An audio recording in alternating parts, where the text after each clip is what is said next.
आइए फ्रेंड्स, मैं दीपक नागर स्वागत करता हूं आप सबका अपने YouTube चैनल पर। आइए इस क्वेश्चन को स्टार्ट करते हैं।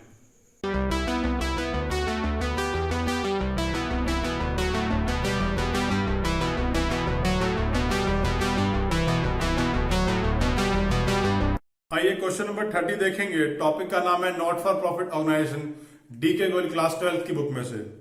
क्वेश्चन में सबसे पहले हमें रिसिप्ट एंड पेमेंट दे रखा है, फिर कुछ एडजस्टमेंट दे रखी है और हमसे बोला इनकम एंड एक्सपेंडिचर और बैलेंस शीट्स को जो है प्रिपेयर करना है। तो आइए क्वेश्चन को स्टार्ट करते हैं। सबसे पहले सब्सक्रिप्शन लिखा है, सब्सक्रिप्शन की एडजस्टमेंट सबसे पहले दे रखी है, तो वहीं से स्टार्ट करता हूं क्वेश्चन को। बाय सब्सक्रिप्शन, अब सब्सक्रिप्शन का अमाउंट है 5,80,000। उसी के नीचे वही एक लाइन लिखी है रिसिप्ट एंड पेमेंट में ही, इंक्लूडिंग 10,000 फॉर 2018-19। ये साल करंट कौन सा है? 17-18, 31 मार्च 2018 एंडिंग डेट दे रखी है। तो ये 10,000 अगले साल वाले हो गए। ये क्या हो गए जी? ये हो गए सब्सक्रिप्शन रिसीव्ड इन एडवांस। कौन से वाले? एट द एंड वाले। और एंड वाला सब्सक्रिप्शन रिसीव्ड इन एडवांस क्या हो जाता है? लेस हो जाता है। तो ये 10,000 मैंने लेस कर दिए। नीचे सब्सक्रिप्शन इन एरिया मतलब आउटस्टैंडिंग के बारे में लिखा है। बिगिनिंग की आउटस्टैंडिंग है, जो बिगिनिंग की आउटस्टैंडिंग है, तो आउटस्टैंडिंग सब्सक्रिप्शन बिगिनिंग वाला ये हमारी फिगर 30,000 रुपए लेस हो जाएगी। ऐसे ही ये 10,000 भी लेस थे। और हमें करंट ईयर की फिगर दे रखी है 48,000, वो मैं प्लस कर लूंगा। एट द एंड वाली फिगर है 48,000। इन सबको प्लस माइनस कर लेता हूं, टोटल आ जाएगा 5,88,000। ये सब्सक्रिप्शन का अमाउंट था। टोटल एडजस्टमेंट जो यहां होनी थी मैंने कर दी। अब बैलेंस शीट की तरफ चलेंगे और वहां उसको जो है लिख देते हैं। सबसे पहले तो पिछले साल का जो आउटस्टैंडिंग सब्सक्रिप्शन था वो लिखा मैंने, अमाउंट दे रखा है 30,000। उसके बाद क्लोजिंग वाला आउटस्टैंडिंग लिखा, अमाउंट है 48,000 और क्लोजिंग में कुछ एडवांस भी आया हुआ है। तो subscription received in advance amount है मेरा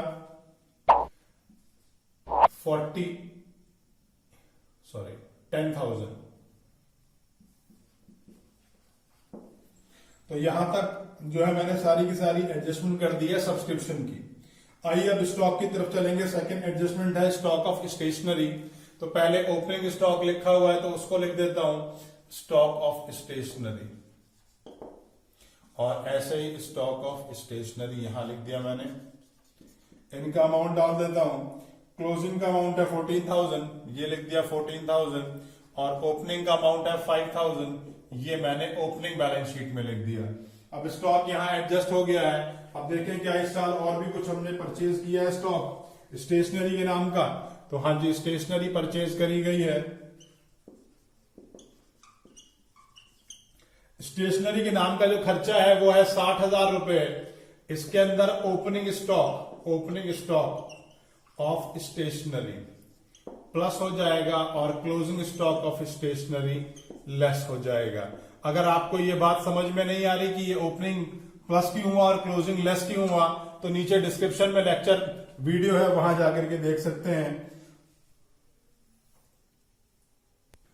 अब इसके अंदर यहां अमाउंट डाल देता हूं, 5,000 ओपनिंग का है और 14,000 एट द एंड वाला है। इनको प्लस माइनस कर लेते हैं।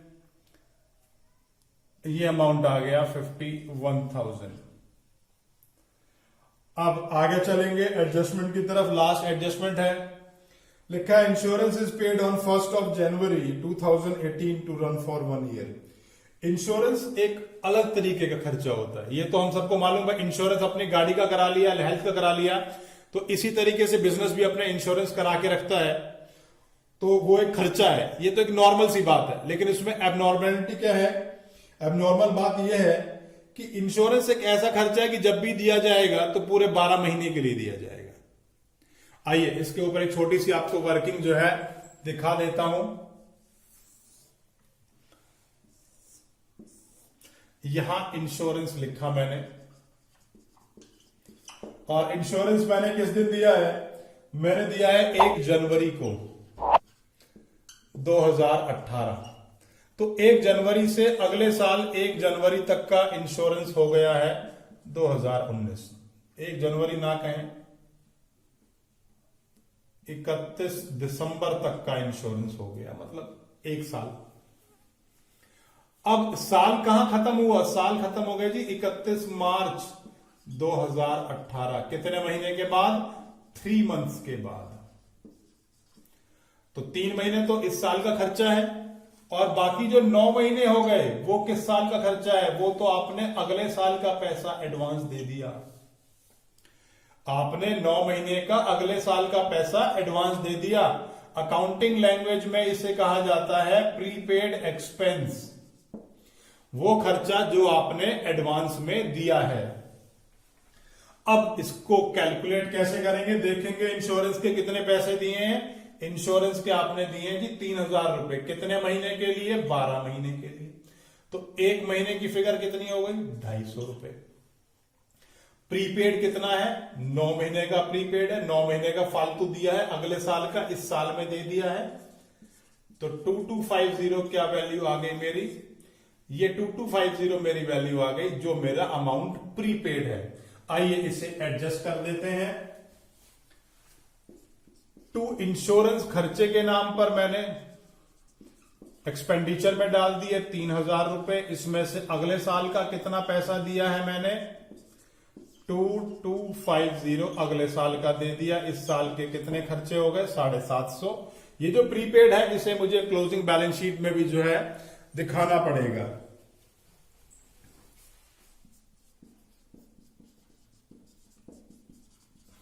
Prepaid insurance 2250। आइए आगे चलते हैं। अब सारी की सारी एडजस्टमेंट तो खत्म हो गई। रिसिप्ट साइड से स्टार्ट करेंगे। सबसे पहले तो बैलेंस ब्रॉट डाउन लिखा हुआ है, चल के उसे लिख देते हैं एक बारी। ओपनिंग बैलेंस शीट का कैश है ये, कैश एंड बैंक। अमाउंट 2,40,000।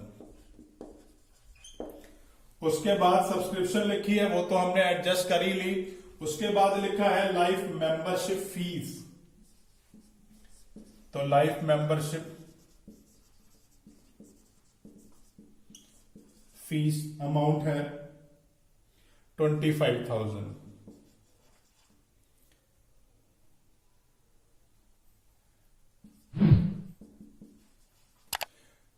कई बुक्स इसे अलग से लिख देती हैं, कई बुक्स कैपिटल फंड में प्लस कर देती हैं।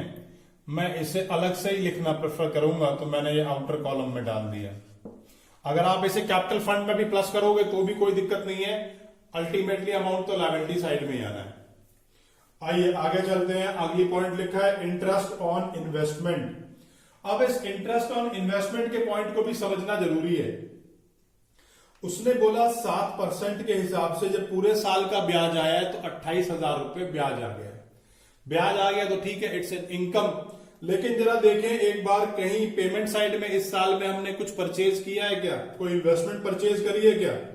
भाई ढंग से देखो, मेरी बुक में तो कुछ लिखा नहीं हुआ। और अगर तुम्हारी में लिखी हो कोई फिगर तो मुझे कमेंट बॉक्स में बता देंगे कि सर हमारे यहां इन्वेस्टमेंट लिखी हुई है। अब मेरी बुक में नहीं लिखा तो उसके हिसाब से क्या होना है वो बता देता हूं मैं।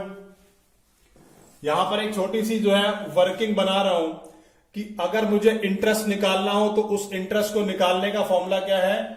Amount of investment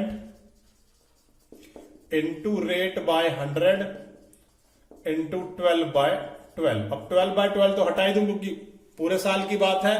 this is equals to amount of interest. इस तरीके से इंटरेस्ट को निकाला जाता है। ये मैंने लिखा है amount of investment into rate by 100 into time period by 12 into equals to amount of interest. अब इस क्वेश्चन में क्या है? ये अमाउंट ऑफ इंटरेस्ट दे रखा है 28,000 रुपए।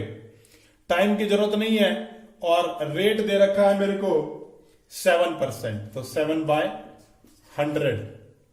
और अमाउंट ऑफ इन्वेस्टमेंट नहीं दे रखी है, तो इसे कैलकुलेट कर लेते हैं। कैसे?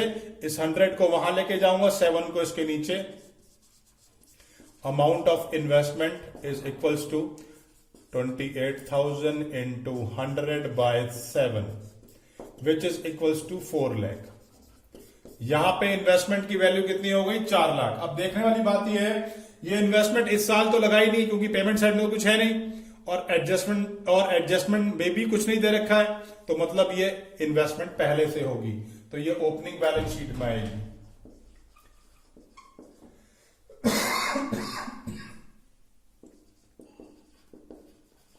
ये इन्वेस्टमेंट मैंने यहां 4 लाख रुपए लिख दी है। चलिए आगे की तरफ चलते हैं। अब जो इन्वेस्टमेंट यहां थी वो बेची तो है नहीं, तो इसे क्लोजिंग में भी हैंड टू हैंड ही लिख देता हूं। ये मैंने 4 लाख यहां भी लिख दी है। आइए अब इसके ऊपर जो इंटरेस्ट है उसको एडजस्ट कर लेते हैं bye interest on investment. 28,000 interest मेरे लिए इनकम था, मैंने यहां डाल दिया। रिसिप्ट साइड कंप्लीटली पूरी हो चुकी है। आगे की तरफ चलते हैं। रेंट एडजस्ट कर चुके हैं पहले ही, अच्छा सॉरी रेंट नहीं करा, रेंट करते हैं भाई। टू रेंट, अब टू रेंट की वैल्यू दे रखी है 1,76,000। ये 11 महीने का रेंट है, तो एक महीने का कैसे आएगा? 1,76,000 डिवाइड बाय 11। जब आप डिवाइड बाय 11 करोगे तो एक महीने का रेंट कितना आ जाएगा? वो आ जाएगा जी 16,000। टोटल हो गया 1,92,000। यह है outstanding rent at the end. अब ये आउटस्टैंडिंग मैंने यहां प्लस क्यों करा, या इसको कैलकुलेट करने की जरूरत क्या है? पेमेंट साइड में उसने बाय रेंट के नीचे हमें ये लिख के दिया है कि रेंट 11 महीने का है, लेकिन साल में तो 12 महीने होते हैं, तो एक महीने का रेंट अभी तक आपने मतलब दिया नहीं है। उस दिया नहीं है, मैंने उसको कैसे कैलकुलेट करा? 1,76,000 11 महीने का रेंट है, तो उसको 11 से डिवाइड करा तो वैल्यू आ गई 16,000। वो एट द एंड वाला आउटस्टैंडिंग प्लस करके यहां डाल दिया। आगे चलते हैं। इंश्योरेंस तो हमने कर लिया है, सैलरी भी कर लेते हैं। सैलरीज का अमाउंट है 2,64,000, और उसके बाद स्टेशनरी का अमाउंट है वो हमने एडजस्ट कर लिया है। अब बैलेंस कैरेट डाउन रह गया। बैलेंस कैरेट डाउन तो क्लोजिंग जो है बैलेंस होता है कैश और बैंक का।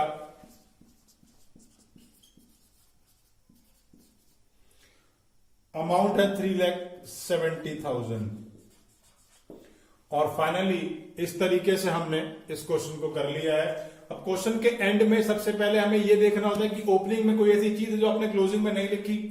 आउटस्टैंडिंग सब्सक्रिप्शन हर साल चेंज होता है। स्टॉक ऑफ स्टेशनरी की वैल्यू भी दे रखी है, कैश और बैंक का भी बैलेंस दे रखा है। इन्वेस्टमेंट थी वो मैं नीचे ले ही आया हूं, तो ऐसी कोई आइटम नहीं रह गई है जिसको हमने अब तक कंसिडर नहीं किया है। आइए इनकम एंड एक्सपेंडिचर का टोटल सबसे पहले लगाते हैं।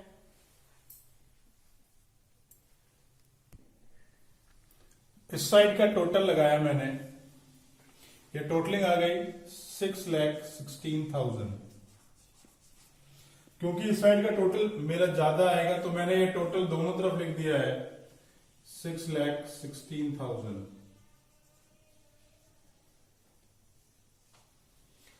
इस साइड की टोटलिंग करी मैंने, ये टोटल आ गया है 5,07,750। अब जो इनकम की टोटल था उसमें से उसको लेस कर दिया 6,16,000। 6,16,000 ये एक्सपेंस का टोटल, तो यहां पर एक सरप्लस जनरेट हो गया, और वो सरप्लस का अमाउंट है 1,08,250। तो अल्टीमेटली हमने ये बैलेंसिंग निकाल ली। इसको दिखाने की जरूरत नहीं है, सिर्फ आपको पॉइंट क्लियर है इसलिए बनाया है मैंने। यहां पे एक आउटस्टैंडिंग रेंट वाली फिगर देखें, ये हमने क्लोजिंग बैलेंस शीट में नहीं लिखी है, तो इसको लिख करके मैं उसका टोटल लगाऊंगा। आइए सबसे पहले तो आउटस्टैंडिंग रेंट लिख देता हूं, अमाउंट है 16,000।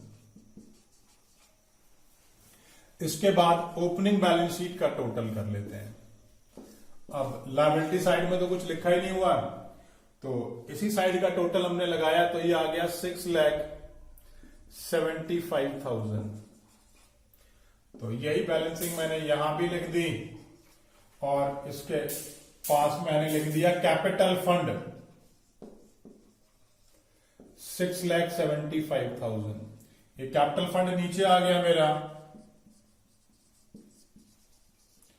6,75,000 और इसमें जितना सरप्लस जनरेट हुआ था 1,08,250 वो मैंने इसमें प्लस कर लिया।